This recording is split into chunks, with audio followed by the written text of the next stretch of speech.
عورت کے شرمگاہ سے 3 قسم کے خون نکلتے ہیں: حیض کا خون، نفاس کا خون، استحاضہ کا خون۔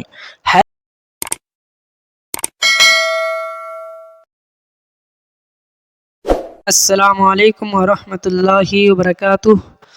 الحمدللہ رب العالمین والصلاة والسلام علی سید الانبیاء والمرسلین وعلی آلہ وصحبہ اجمعین، اما بعد۔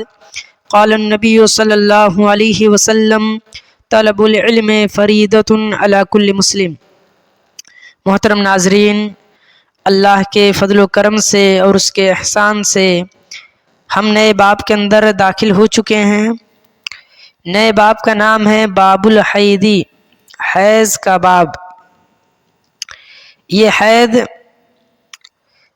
کتاب الطہارہ کے ابواب میں سے سب سے اہم باب میں سے ایک باب ہے، باب الحیض، حیض کا باب۔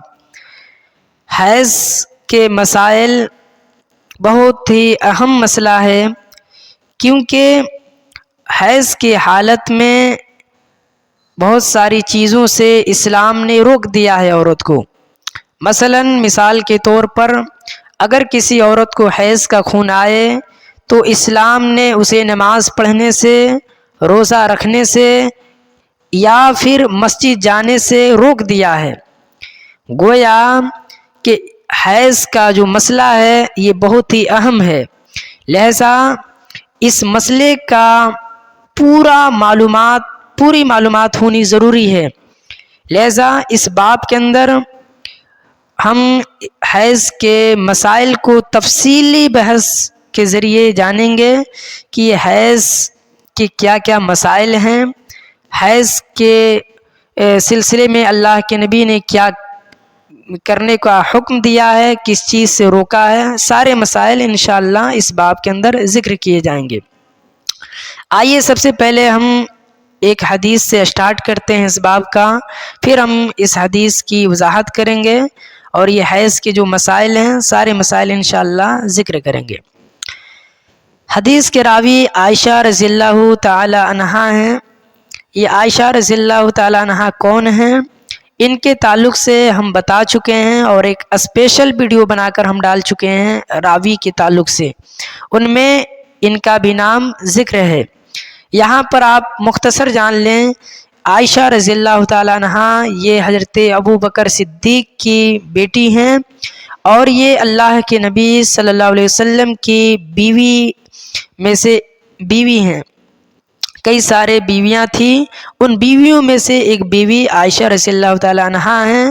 اور یہ مسئلہ یاد رہے کہ اللہ کے نبی کی جتنی بیویاں تھیں ان سبھی بیویوں میں سب سے زیادہ احادیث کو روایت کرنے میں یہ بیوی سب سے آگے ہیں، سب سے مقدم ہیں۔ اسی لیے ان سے جو احادیث مروی ہے وہ 2210 احادیث مروی ہے۔ یہ ٹاپ میں ان کا شمار کیا جاتا ہے، ٹاپ 10 میں ان کا شمار کیا جاتا ہے۔ ہم نے جو ویڈیو بنا کر ڈالا ہے وہ ٹاپ لوگوں کا ہم نے ڈالا ہے، جن کا 1000 سے اوپر جو احادیث کو روایت کرنے والے ہیں ان میں ان کا شمار ہوتا ہے، گویا کہ ٹاپ میں سے ہیں۔ تو یہ اللہ کے نبی کی بیویوں میں سب سے مقدم ہیں۔ ان کا جو کنیت ہے ام عبداللہ ہے اور یہ 58 ہجری میں وفات پائیں رمضان کے مہینے میں، اور ان کا جو قبر ہے وہ بقیع الغرقد نامی قبرستان میں ہے۔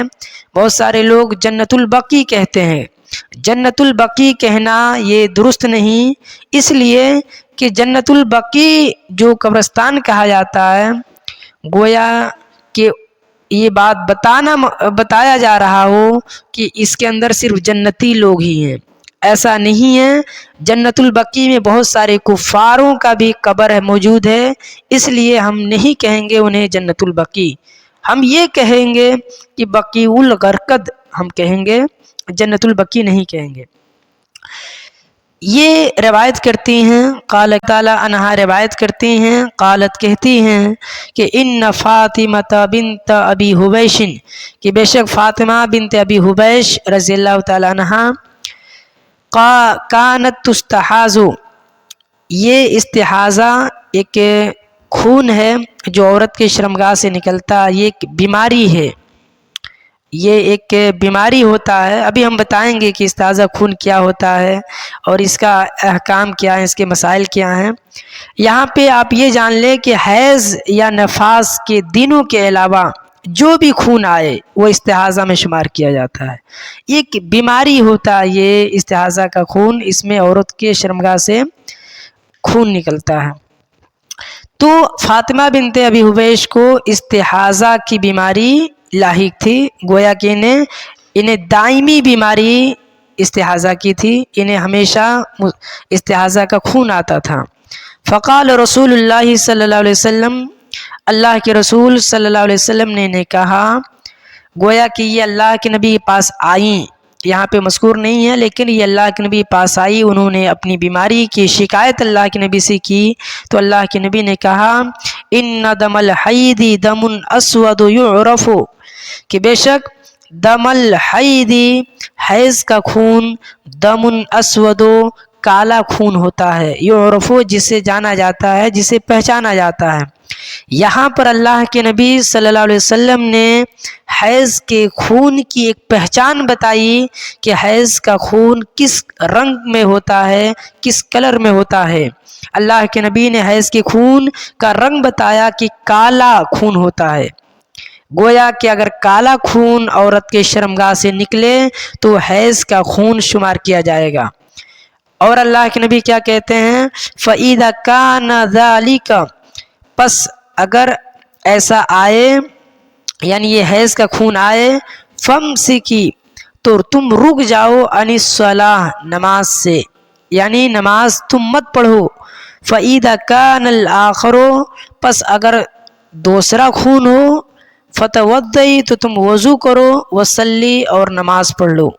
رواہ ابو داؤد، اسے ابو داؤد نے روایت کیا ہے، نسائی نے بھی کیا ہے، اور اسے ابن حبان نے صحیح قرار دیا، اور حاکم نے بھی وسطن کرو ابو حاتم، اور ابو حاتم نے اسے انکار کیا ہے، اسے منکر کہا ہے، لیکن صحیح بات ہے کہ یہ حدیث صحیح ہے۔